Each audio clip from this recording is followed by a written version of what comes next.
우리가 아주 단순하고 평범하게 살아가는 것 같아도, 그러니까 오늘 하루 아무 문제 없이 그냥 특별한 일도 없이 그냥 평범하게 사는 것 같아도, 사실 우리의 인생을 깊이 들여다보면 우리는 정말로 얽히고 설켜 있는 복잡한 관계 속에서 살아갑니다. 그냥 겉으로 보기에는 별거 없는 것 같지만 마치 이 줄이 아주 복잡하게 이렇게 섞여가지고 어떤 구조를 만드는 것처럼 우리의 인생은 그렇게 복잡하게 돼 있죠. 오늘 새벽에 우리가 이렇게 하나님 앞에 나와서 기도하는 것도 사실은 수없이 많은 조건이 맞아야지만 나올 수가 있는 거죠. 가장 기본적으로 내 개인의 건강 상태가 좋아야 되잖아요. 그런데 오늘 아침에 갑자기 배탈이 나가지고 교회를 못 나왔다고 해봐요. 그러면 내가 배탈이 날 수밖에 없는 상황이 있었지 않겠어요? 어떤 음식을 먹었어. 그러면 그 음식이 나에게 오기까지의 또 그 과정이 있지 않겠어요? 누군가가 그 음식을 만들어야 되고, 그 사람은 또 어디선가 식재료를 구해야 되고, 그러면 또 그 식재료를 재배하는 사람이 있고, 그 재배하기까지 그 사람이 그 재배자가 되기까지 인생에 뭐 복잡한 과정이 있고, 뭐 그러지 않겠어요? 그러니까 우리는 그냥 단순하게 마트에 가서 뭐 사고 또는 음식 사서 먹고 우리 평범하게 사는 것 같지만, 그러한 삶이 우리에게 이루어지려면 수없이 많은 사람들과 수없이 많은 조건들이 싹 어우러져 가지고 그게 다 이루어져야지만 내가 오늘 뭘 밥 하나라도 먹는 것이 다 완성이 되는 거죠. 그렇잖아요. 그래서 아주 복잡하게 얽혀 있어요. 근데 개인의 건강이 괜찮아야 되죠. 또 가정의 상태가, 오늘 내가 교회 나오려고 했는데 갑자기 우리 가족 중에 누가 아프다거나 무슨 일이 생겼다거나 그러면 또 못 나오는 거잖아요. 그러면 우리 가족 중에 누가 아팠다 그러면 아플 수밖에 없는 뭔가 그 상황이 되기까지 또 많은 것들이 얽혀 있는 거죠. 새벽에 교회 오려고 했는데 아침에 일어나 봤더니 자동차가 펑크가 나 있었다. 그러면 또 그 자동차는 왜 펑크가 났냐? 그 뭔가 타이어에 나사가 하나 박혀 있었다. 그러면 내 차가 차 밖에 나사가 박히려면 그 나사를 누군가가 떨어뜨려야 했을 텐데, 그 나사를 떨어뜨릴 수밖에 없는 상황에 처한 누군가가 있었고, 그 사람은 그러면 왜 또 나사를 떨어뜨릴 수밖에 없는 상황에 처해 있는가? 아무튼 복잡한 뭔가가 있었을 거 아니에요. 그렇잖아요. 그래서 우리가 단순하게 이렇게 하루를 살아가는 것 같아도 거기에는 막 여러 사람과 여러 환경과 여러 조건들이 막 얽히고 설켜 있는 거죠. 이 모든 것들이 마치 톱니바퀴 맞물려 돌아가듯이 이렇게 착착착착착 돌아가야지 우리의 인생이라는 것이 그냥 평범하게 이렇게 살아가지는 거예요. 근데 그 중에 톱니바퀴가 맞물려 돌아가다가 하나라도 틀어졌다. 그러면 이게 이제 우리의 인생의 변수가 되는 거죠. 우리의 삶에는 많은 변수가 존재하는 거죠. 그만큼 우리의 삶이 복잡하다 하는 거죠. 물론 이것이 꼭 나쁜 것만은 아니에요. 내가 생각지도 못한 내 삶에 어떤 변수가 생겨서 내 삶이 곤란해지는 경우도 있지만, 또 다른 의미로는 내 삶에는 아주 많은 다양한 길이 있다 하는 거죠. 어느 하나가 잘못됐다고 해서 나의 모든 것이 가로막히는 것이 아니라, 한 군데가 좀 잘못됐다 하더라도 다른 여러 많은 관계들이 있기 때문에 또 다른 길이 열릴 수 있는 것들이 많다 하는 거죠. 그래서 우리가 어떤 어려움에 직면했을 때 너무 낙심하고 절망할 필요가 없죠. 또 다른 변수가 존재하는 거죠. 우리가 지금 시편 139편 살피고 있는데요. 1절부터 6절까지는 하나님의 전지하심에 대해서 나의 모든 것을 아신다. 그 다음에 7절에서 12절까지는 하나님은 아니 계신 곳이 없다. 내가 때로 하나님을 피해가고 싶을 때도 있는데 거기 피해봐야 거기에도 주님이 계시더라. 오히려 하나님은 나를 책망하시는 것이 아니라 거기서도 내가 하나님을 피하고 싶었던 그 자리에서도 나를 붙드시고 나를 인도하시더라 하는 거죠. 그래서 그 하나님이 이 지식이 내게 너무 귀하니 높아서 내가 능히 미치지 못하나이다. 정말 하나님은 귀하신 분이다. 하나님 정말 놀라운 분이다. 그 하나님이 하시는 일을 우리가 헤아릴 수가 없더라 하는 내용이죠. 그리고 오늘 우리가 읽은 본문은요, 그 하나님이 하시는 일의 기묘함을 찬양합니다. 13절에요. 주께서 내 내장을 지으시며 나의 모태에서 나를 만드셨나이다 하고 하나님이 나라는 존재를 만들었음을 지금 찬양해요. 그런데 하나님이 나를 만드셨어요. 그러니 하나님이 나를 잘 아시겠죠? 하나님이 나를 만드셨어요. 내 하나님의 소유이기 때문에 하나님이 어디서든지 나를 붙드시겠죠. 근데 더 나아가서 하나님이 나를 만드신 것이 나의 내장을 지으시며 나의 이 형태를 만드신 나의 존재를 만드신 그것을 거기에서 더 나아가서 나라는 인생 자체를 하나님이 만드셨더라 하는 거죠. 그럼 나라는 존재, 더 나아가서 나라는 인생 자체를 하나님이 만드셨더라 하는 거예요. 나의 의지와 나의 능력과 나의 실력으로 나의 인생이 만들어지는 것이 아니라, 그러니까 내가 내 힘으로 내 인생을 개척해 가는 것이 아니라 나라는 존재를 하나님이 만드셨고 나라는 인생 자체도 하나님이 만드셨다라는 거예요. 여러분 어떻게 생각하세요? 내 능력으로 내 인생을 개척해 가는 것 같아요? 아니면 하나님이 내 인생을 만들어 가는 것 같아요? 내 힘으로 사는 것 같은가? 내 노력으로 사는 것 같은가? 물론 우리는 나의 모든 최선을 다해서 내 인생을 최선을 다해서 살아가야 되죠. 그런데 서두에 말씀드렸듯이 그 얽히고 설켜 있는 인생의 이 실타래들이 나 혼자의 노력만으로는 안 된다 하는 거예요. 그렇잖아요, 여러분. 내가 최선을 다했는데 다른 사람에 의해서 내 인생이 그냥 허망해질 때도 많이 있어요. 나는 운전 잘한다고 잘하고 교통법규 다 지키고 갔는데 다른 사람이 중앙선 침범해서 나를 들이받을 때도 있어요. 우리의 인생이라는 것이 나 혼자의 노력만으로 되는 게 아니더라는 거예요. 그걸 깨닫고 보니까 그런 거예요. 그냥 무수히 얽히고 설켜 있는 이 복잡한 나의 인생이라는 그 어떤 관계 속에서 하나님이 다 내 손으로 닿지 않는 영역까지 다 이렇게 해주셔야 내 인생이라는 것이 되는 것이지 그냥 내 혼자만의 능력으로 되는 것이 아니더라 하는 거죠. 그래서 주께서 내 내장을 지으시며 내 모태에서 나를 만드셨나이다. 이 만들다는 것이 엮어 짜다 그런 말이에요. 하나님이 내 인생을 다 엮어 짰어요.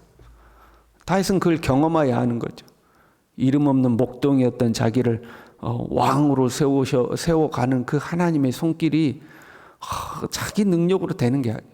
하나님이 다 엮어짜가지고 이 사람 만나게 하시고 저 사람 만나게 하시고 이런 상황에서 이렇게 돌파구를 만들어 가시고 저런 상황에서 저런 변수를 만들어 가시고 나는 아무것도 할 수 없는 상황이라고 생각했는데 하나님은 또 거기서 뭔가를 또 만들어 가시고 그 나라는 인생이 나의 의지와 나의 노력과 상관없이 막 이렇게도 가기도 하고 저렇게도 가기도 하고 하나님이 그렇게 막 엮어짜시더라는 거죠. 하나님이 나를 만드셨습니다 하고 이제 고백하는 거죠. 16절에요. 내 형질이 이루어지기 전에 주의 눈이 보셨으며 나의 형태가 만들어지지도 않았는데 주님은 나를 보셨다는 거죠. 우리가 우리의 자녀를 보거나 아니면 또 누군가의 자녀를 볼 때에 그 사람의 미래를 상상해 볼 수 있잖아요. 너는 커서 이런 사람이 됐으면 좋겠어. 너는 커서 이런 게 너한테 맞을 것 같아 하고 우리가 미래를 상상해 그려 볼 수 있죠. 그러나 그렇다고 그 상상대로 꼭 되는 것은 아니잖아요. 어린 아이에 대해서 우리가 1살 때, 2살 때 너는 이런 아이가 되어라 하고 이름도 그렇게 붙여주고 했는데 나중에 세월 20-30년 지나고 보니까 꼭 그렇게 되는 건 아니잖아요. 그런데 하나님은 내가 형질이 이루어지기 전에 이미 나를 다 보셨다는 거예요. 나라는 존재가 어떤 존재일지를 하나님이 이미 다 꿰뚫어 보셨다는 거죠. 나를 위하여 정한 날이 하루도 되기 전에 주의 책에 기록이 되었나이다. 주님의 책에 이미 내가 딱 기록돼 버렸다는 거예요. 내 인생이 하루도 되기 전에 하나님의 책에 다 내가 기록돼 버렸다는 거죠. 물론 내 인생이 이미 결정되었다거나 운명론이다 그걸 말하는 것은 아니에요. 나의 삶이 하나님의 주권 속으로 이미 다 들어가 버렸다는 거예요. 내가 아직 형질이 만들어지기도 전에 하나님은 나를 보셨고 내가 나의 날이 하루도 되기 전에 나의 모든 삶이 하나님의 주권 속으로 다 싹 포함되어 버렸다 하는 거죠. 이러한 것을 생각해 보면 14절에요. 나를 지으심이 심히 기묘함이라. 정말로 기묘하다는 거예요. 이 기묘하다라는 단어는요, 무섭다, 소름 끼치다라는 단어에 구별되다, 경이롭다라는 단어가 붙여서 두 개가 붙어서 만들어진 단어예요. 그러니까 두렵고도 경이롭다 하는 거예요. 두렵고도 경이롭다. 그러면 이제 그 길거리에 지나가는 사람을 한번 자세히 곰곰이 이렇게 한번 살펴보셔요. 그럼 사람이라는 것이요, 참 재밌습니다. 이 사람 저 사람 다 다르고, 저렇게 말하고 가는 것도 다르고, 행동하는 것도 신기하고, 이 사람같이 참 신기한 게 진짜 없어요. 세상에 존재하는 것 중에 사람이 제일 신기해. 금방 춥다고 그랬다, 금방 덥다고 그랬다, 배고파 죽겠다고 그랬다, 배불러 죽겠다고 그랬다가, 웃었다가 성질냈다가, 진짜 사람같이 신기한 게 없어요. 그러니까 존재로서의 신비함, 좀 정교하게 만들어졌고 특이하고 독창적이고 때로는 신비로운 존재로서의 사람, 그래서 기묘하다라고 하는 것만 아니에요. 그 존재로서의 어떤 기묘함도 있지만 17절에요. 하나님이여 주의 생각이 내게 어찌 그리 보배로운지요, 그 수가 어찌 그리 많은지요. 내 인생을 이끌어가는 하나님의 수가 정말로 기묘하다라는 거예요. 나라는 존재 자체도 기묘하게 만드셨지만 나라는 인생을 그렇게 엮어서 만들어 가시는 하나님의 그 수가 참으로 기묘하더라는 거예요.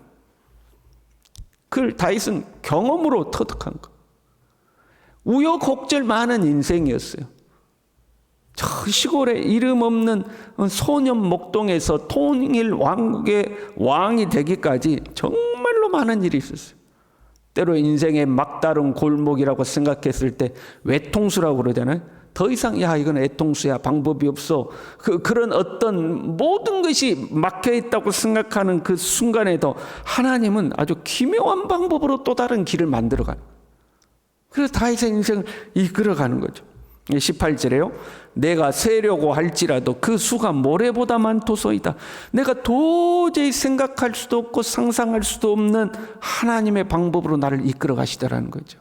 참 기묘하시더라는 거예요. 하나님이 어떻게 이 일을 이렇게 풀어가시나? 하나님이 어떻게 이 환경 속에서 이런 방법을 만들어 가시나? 하나님의 수는 기묘해서 셀 수가 없더라 하는 거죠.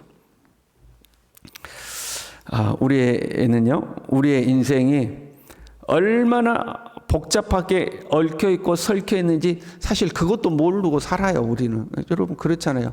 야, 내 인생이 진짜 복잡하다, 그렇게 생각하지 않고 그냥 이렇게 사는 게 당연하다고 생각하고 우리 살 때 있잖아요. 그런데 하나님은 우리의 인생을 다 아시죠. 우리 눈에 보이지 않지만 얼마나 오늘도 지금도 얼마나 다양한 관계가 이렇게 얽히고 설켜서 지금 내가 이 자리에 있는지 하나님은 다 아시죠. 그리고 하나님은 그것을 어디에서 풀어야 할지, 언제 풀어야 될지, 어디를 풀어야 할지 하나님은 그러한 모든 것들을 다 아시는 거예요. 인생이 복잡할수록 하나님은 그 복잡한 것을 새로운 변수로 다시 다 만들어 가시는 거죠. 다양한 길을 하나님은 만들어 가시는 거예요. 여러분 살다 보면요, 삶이 참 어려워질 때 있어요. 내 의지와 내 노력과 상관없이 내 삶이 어려워질 때도 있죠. 내 모든 지혜와 지식을 동원해서 풀어보려고 해도 더 이상 방법이 없다 싶을 때도 있어요. 그때도 우리는 희망의 끈을 놓아서는 안 되는 거죠. 왜요? 하나님은 나의 인생에 대한 또 다른 수를 가지고 계시는 거예요. 내가 세지 못한 하나님 또 다른 수를 가지고 계신다는 거죠. 그래서 하나님은 심히 기묘하시다 하는 거죠. 하나님 참으로 기묘하신 분이죠. 내가 깰 때에도 여전히 주와 함께 있나이다. 그래서 깨다라는 단어는 잠에서 깨다라는 의미도 가지고 있고 죽음에서 깨어나다라는 의미도 가지고 있어요. 여러분 우리가 지금은 잘 모를 수도 있어요. 그런데 우리가 죽음의 문턱을 넘어서 주님의 나라에서 깨어날 때, 눈을 뜨게 됐을 때에 내 삶을 하나님이 이렇게 이끄셨구나 하는 그 하나님의 기가 막힌 수를 우리가 그때 되면 깨닫게 될 수도 있어요. 지금은 우리 눈에 안 보이고 답답할 수도 있는 거죠. 그런데 여러분, 그 답답한 상황이 또 하나의 하나님의 수일 수도 있어요. 나를 이끌어가는 하나님의 또 다른 수죠. 우리는 이 하나님을 신뢰하고 하나님을 의지하고 믿음으로 살아가야 할 줄로 믿습니다. 기도하겠습니다. 하나님 아버지, 내 형질이 이루어지기 전에 이미 나를 보시고 나의 날이 하루도 되기 전에 주의 책에 모든 것을 기록하신 하나님, 하나님의 이 기묘하고도 놀라우심을 우리가 다시 한번 생각하고 주님을 의지하고 주님을 신뢰하고 내 삶의 어떤 순간에도 하나님은 내가 미처 헤아리지 못한 수로 나를 인도하고 계심을 믿고 확신하고 믿음으로 살아갈 수 있도록 우리 모두를 붙들어 주시옵소서. 예수님의 이름으로 기도 올리옵나이다. 아멘.